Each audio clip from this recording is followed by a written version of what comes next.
Good afternoon, good evening, good morning, wherever you're tuning in from. Welcome back to the channel. My name is ASFM. I hope you have all had a lovely couple of days and are all staying safe with currently what is going on. Welcome back to Season 1, Episode 7 here, where we're overlooking the season review of Lokomotiv Sofia in 2020 to 2021 season. And now, obviously, with last episode, we all know how crazy it was with winning the division on the final day. So let's go over the season review that is here on Football Manager, and let's relive the standout moments in one of the best sporting underdog stories of the year, as it says on here. Now, I think this season has just been absolutely incredible. Obviously, winning the title on the final day has just been absolutely outstanding, and the people that have come in, as shown here, have provided such an incredible amount of utility, I'd say, within the squad. Now here they are. Obviously, the first one we brought that was brought in was Leper, coming in 24 appearances, 1 substitute appearances, 2 goals, 6 assists. He has been absolutely monumental in the season. I think he's got an additional contract. Yeah, I gave him another contract till 2020, so he's going to be about for that sort of time. Then we got Zion coming in, and I think Zion was just absolutely incredible. I think he was very, very good for who he was, and I think he's also staying on. He's here till 2022, so I've got him till next season, which is brilliant. Pavel Petkov, unfortunately, he is probably on the last sort of years of his utilitiness. I think I'll take him into next season, but if he doesn't really cut it. But this season he's been absolutely phenomenal. He's had 30 appearances, 11 goals, 5 assists, 2 player of the matches, a 6.88 average rating. For a 30-year-old up front, that's very, very good. Now we've got Tomo Todorov, 34-year-old veteran. He's probably leaving at the end of the summer. Didn't really have many appearances. Five appearances, 1 off the bench. He's just sort of been a utility player at best. Then we had Dinamo Antanasov. I think he's leaving this season. I think, he was 35. I can't keep playing him. His contract, he's going to be going on a free. Now, the next player was Matheus Duarte, 26-year-old centre-back. I don't think he's good enough.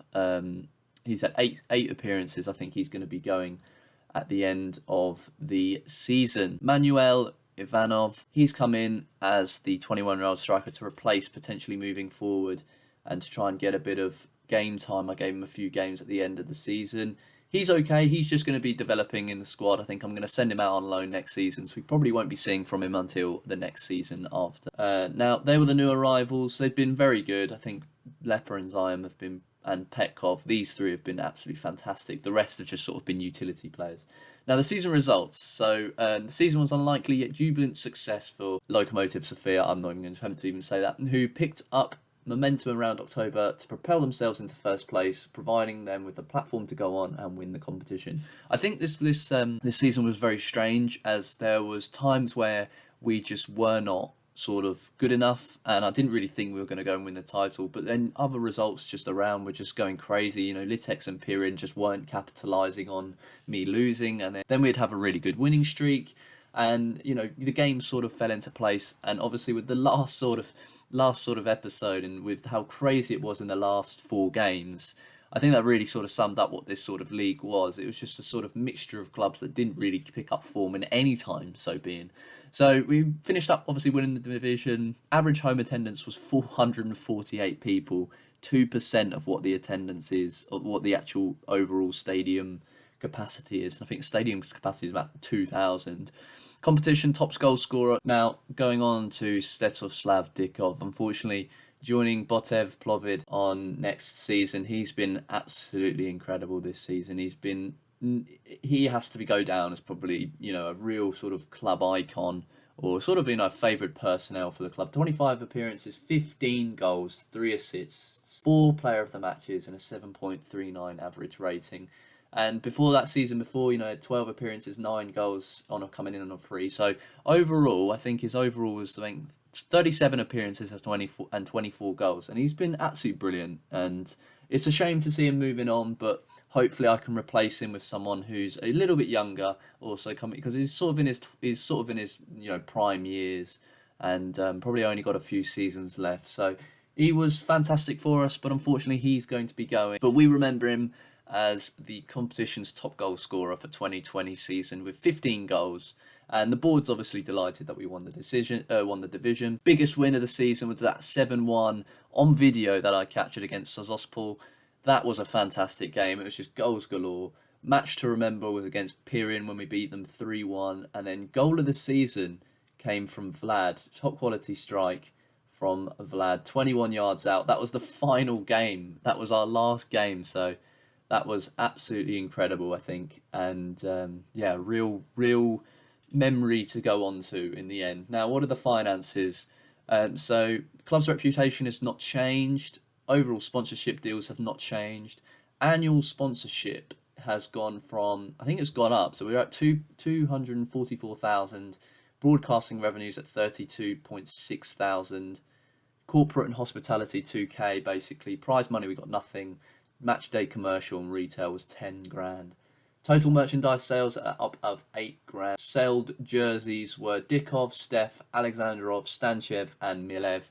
So the people up front really who sort of pretty much got us up. We lined up for best part of the season in that 5-2-3 formation, tactical style, railwaymen.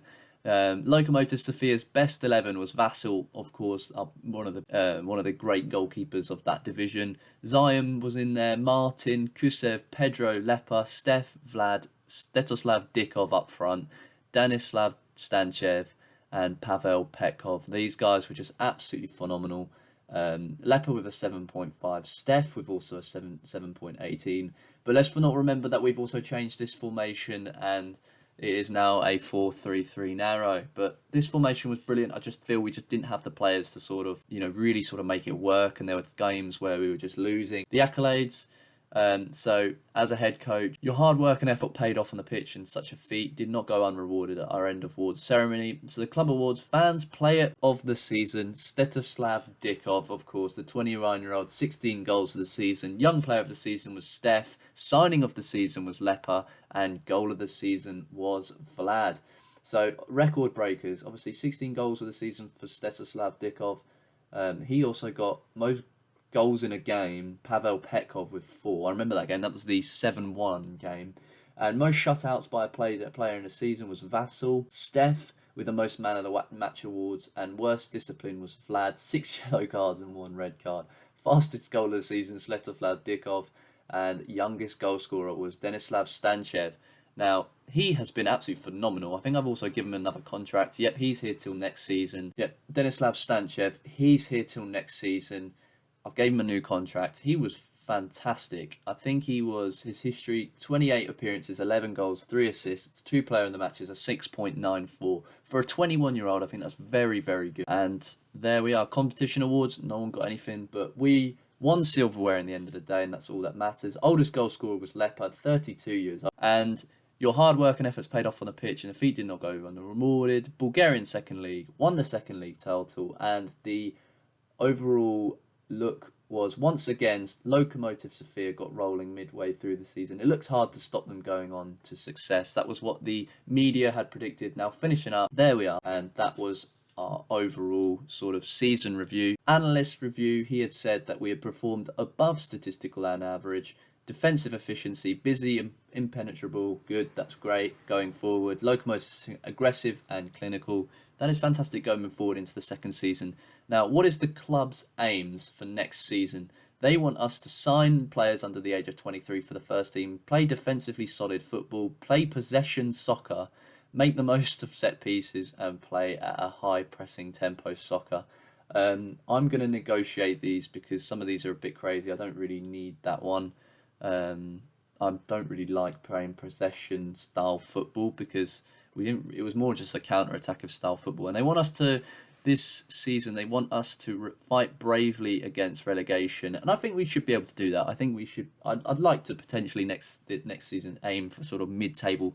Oh my word! Could you imagine if we defy the season expectations and go into Europe? I think that'd be absolutely incredible. And there we are. So that was overall everything that has gone on with the first season here with Lokomotiv Sofia. The second series that will be coming out will start off with the transfer specials So I will look forward to seeing you guys in that one. Thank you so much for tuning in. Please like and subscribe the video, and I will see you guys in season 2.